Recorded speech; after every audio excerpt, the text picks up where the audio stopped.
Whether or not you're interviewing this year, there is no doubt that at some point you will be asked about the upcoming UK nurses strike. Last week, the Royal College of Nurses voted to take industrial action to fight for a pay increase. They decided that they will probably do it either before the end of this year or at the latest May of 2023. In this video, we're going to talk a little bit about what the strike is about, what they're asking for, the likelihood that they're going to get it, and any ethical considerations that they need to bear in mind and you need to bear in mind to think about if the strike does go ahead. So the issue has arisen because in the UK recently, nurses have been offered a pay rise that is lower than the current rate of inflation.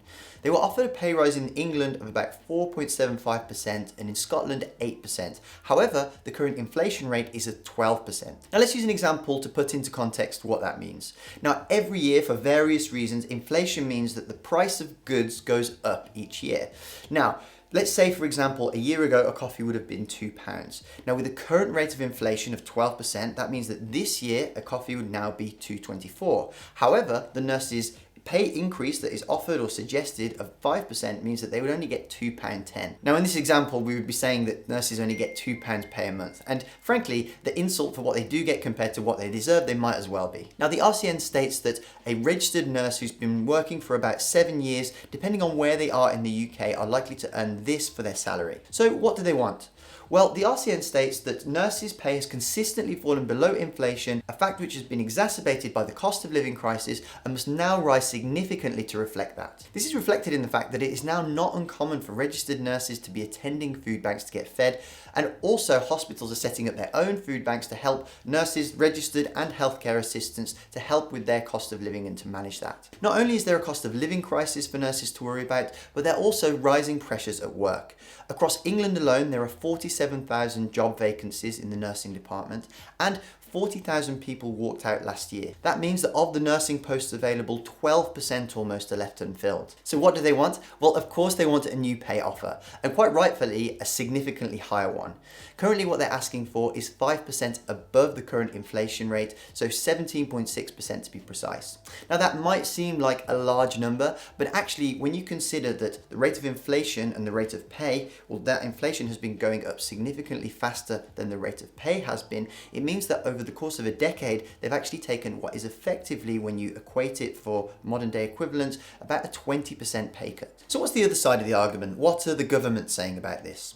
Well, they have a few points. The first is that they say that they awarded this pay increase based on an independent NHS pay review board who recommended this, that they give this percent of an increase. They also awarded 3% last year, but as we know, that is also not in line with inflation. So although it was a pay increase, they're arguing that it wasn't enough and still isn't enough of what they're offering today. The government is also saying that it would cost around £9 billion to implement these changes under the Agenda for Change contract, which means that they would need to increase pay for all NHS staff excepting doctors, dentists and very senior managers. So how will the strike actually work? The ballot has been carried out on an individual organisational level, not a national one, and GP practices have not been included. This means that staff at individual hospitals and community services and some organisations may not have any staff striking at all, while others might have the majority of nursing staff on strike. So the Royal College of Nursing are going to decide when the first walkout is going to happen, and it could very well be before Christmas. But from the date that it was decided, they have 6 months to implement that strike, whereas in Northern Ireland they only have a month to carry it out. In terms of the care provided, emergency care and intensive care will still be running as normal, so full nursing staff will be there, and they're still deciding what to do about cancer care. However, any electives, so planned operations, will be cancelled and likely not go ahead. So let's think of the ethical considerations of a walkout of nursing staff.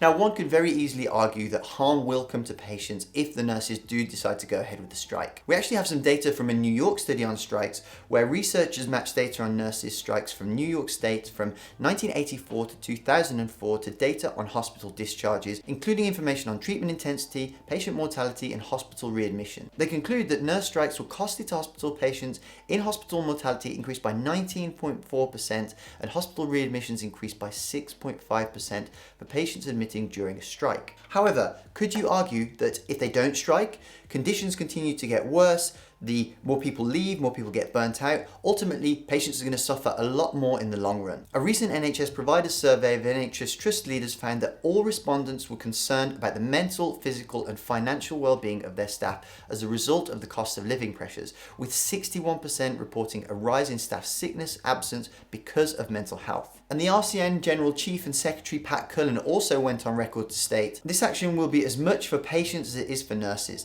Standards are falling too low and we have a strong public backing for our campaign to raise them. This winter we are asking for the public to show nursing staff that you are with us." And this is the thing that people don't understand of just how hard nursing is. Every shift is a 12-hour shift. Every other shift is a night shift. Imagine how hard that is. But also, as doctors, you get to see a patient, make a plan, ask somebody else to implement the plan and walk away. That person implementing your plan is the nurse. If a patient is really sick, if they're dying, if they're just really unwell, and they are maybe in a lot of pain, who has to sit there and help them through that? That is such a stressful thing for a person to do day in, day out. I always say that I think being a doctor is actually easier than being a nurse, just because of the day-to-day stress that those people experience, and they are absolute saints for putting up with it, and it's my personal opinion that they should be rewarded. If you want to find out a little bit more about the differences between nursing and medicine, I recommend that you check out this video here that I made. Otherwise, if you want to understand the ethics of everything and any ethical scenario, how you consider and weigh up all the pros and cons and all the different bits of legality and just the general values that you need to weigh up, check out this video here. Thank you for watching, and best of luck to all the nurses out there who are doing a fantastic job. Thank you for all your hard work.